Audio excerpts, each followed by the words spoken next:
এখন বাজে 8:37।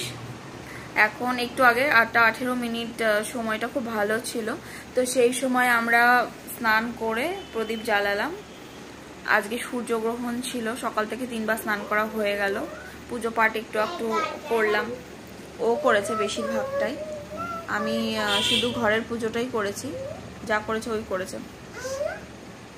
ভালো লাগলো আছে করে, খুবই শান্তি পেলাম।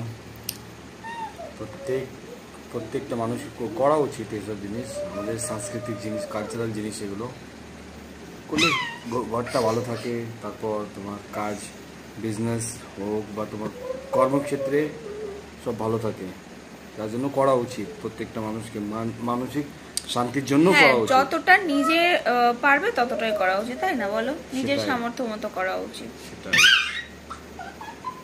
চলো এখনকার মতো টাটা।